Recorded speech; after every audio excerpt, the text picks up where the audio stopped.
Desde que tenemos uso de razón, hemos mirado a nuestro alrededor preguntándonos, ¿de dónde sale todo esto? ¿Qué es lo que lo rige?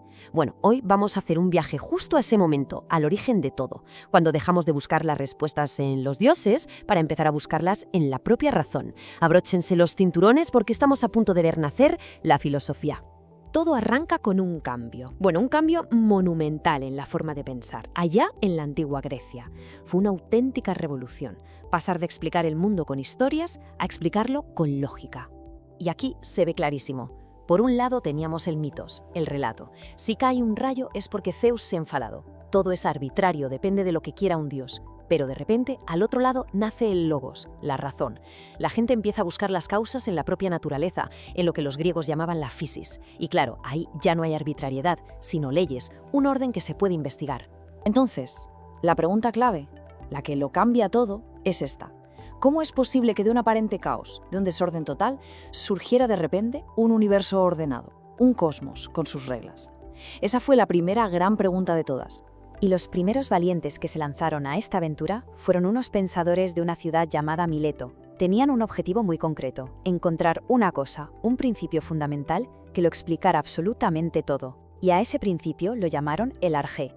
¿El Arjé? A ver, para que nos entendamos, era como buscar el código fuente del universo, la materia prima de la que todo está hecho, lo que permanece cuando todo cambia. Si encontraban el Arjé, lo habrían encontrado todo. Era la respuesta definitiva.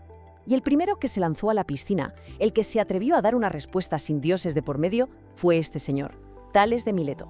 Se le considera el primer filósofo de la historia, precisamente por esa audacia. Y su respuesta, la verdad, fue simple, pero para la época fue una auténtica bomba. Para Tales, el Arjé, el principio de todo, era el agua. Ojo, que lo revolucionario no es que dijera el agua, sino por qué lo dijo. Tales no dice que lo ha creado un dios del mar. No. Él observa, mira a su alrededor y se da cuenta de que todo lo vivo necesita humedad, que los alimentos son húmedos, que las semillas son húmedas. Es la primera vez que una teoría se basa en la observación.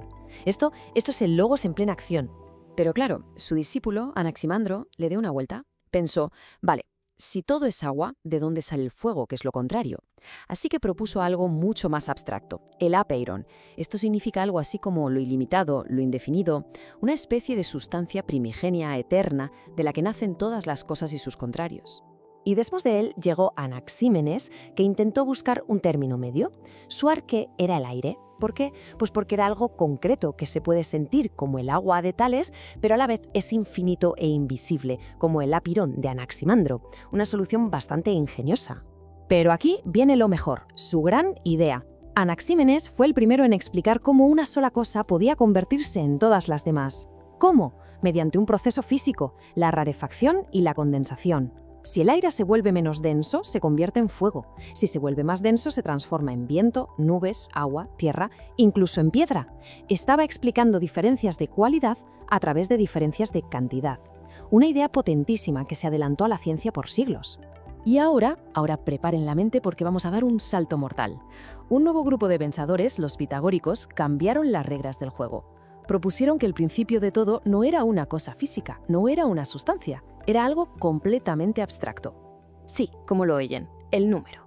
Ellos creían que la realidad, en su nivel más profundo, estaba hecha de matemáticas. Pensemos, por ejemplo, en la música. ¿Qué hace que unas notas suenen bien juntas? Las proporciones numéricas, la armonía, pues ellos pensaban que todo el universo funcionaba igual. El número no era una forma de describir el cosmos, el número era el cosmos. La armonía del universo era literalmente matemática pura. Pero justo cuando parecía que las cosas avanzaban, la filosofía se encontró con su primer gran dilema, un debate que lo iba a cambiar todo para siempre. La pregunta parecía sencilla. ¿La realidad, en el fondo, es algo fijo que no cambia o es un puro flujo constante? Y aquí tenemos a los dos contrincantes, los dos protagonistas de este choque de trenes intelectual. A un lado, Heráclito, el filósofo del todo cambia.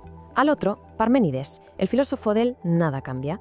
La postura de Heráclito es fácil de entender porque es lo que vemos. Miraba a su alrededor y veía un cambio constante. Todo fluye, decía él, Panta Rei. Y su famosa frase lo clava. Cuando vuelves a meterte en un río, ni tú eres el mismo, ni el río es el mismo. Para Heráclito la realidad es puro cambio, es una lucha constante de opuestos. Y entonces, de repente, aparece Parménides y suelta una bomba. Nos dice: Olvídense de lo que ven sus ojos, confíen solo en la razón pura. Y la razón, según él, nos lleva a una conclusión que te deja sin palabras. Su argumento es pura lógica, es demoledor. A ver, lo que es, existe. Y lo que no es, pues no existe, no se puede ni pensar.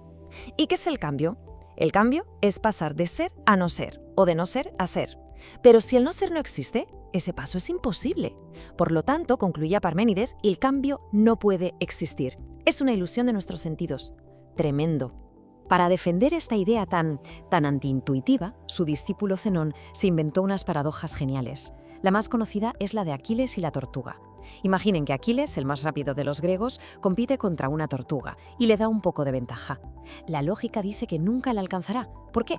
Porque cuando Aquiles llega al punto donde estaba la tortuga, ésta ha avanzado un poquito. Y cuando llega a ese nuevo punto, ha avanzado otro poquito. Y así hasta el infinito. Lógicamente, nunca la alcanza. O esta otra, la de la flecha. Pensemos en una flecha volando. En cualquier instante concreto de su vuelo, la flecha está ocupando un espacio que es exactamente igual a ella misma. Pero claro, estar en un sitio concreto es estar en reposo. Entonces, si en cada instante está en reposo, ¿cuándo demonios se mueve? La lógica parece decirnos que el movimiento que vemos con los ojos es imposible. Este debate dejó a la filosofía en un callejón sin salida. Por un lado, la lógica aplastante de Parménides decía que el cambio no existe. Por otro, nuestros ojos nos gritaban que todo cambia constantemente. ¿Cómo se arreglaba esto? Bueno, pues la siguiente generación de pensadores, los pluralistas, lo intentaron. Y la solución que encontraron fue brillante, porque intentaron darle la razón a los dos. Le dijeron a Parménides: tienes razón, los ladrillos fundamentales del universo son eternos y nunca cambian. Pero luego le dijeron a Heráclito: y tú también tienes razón, porque esos ladrillos se mezclan y se separan constantemente, y eso es lo que crea el mundo cambiante que vemos. Por ejemplo, Empédocles habló de 4 elementos: tierra, aire, fuego y agua, movidos por 2 fuerzas, el amor y el odio. Y los atomistas, como Demócrito, fueron más allá, infinitos átomos inmutables moviéndose en el vacío. Fíjense en el viaje. En apenas 200 años, la mente humana había pasado de pensar que todo era agua a imaginar un universo lleno de partículas invisibles, eternas e indivisibles.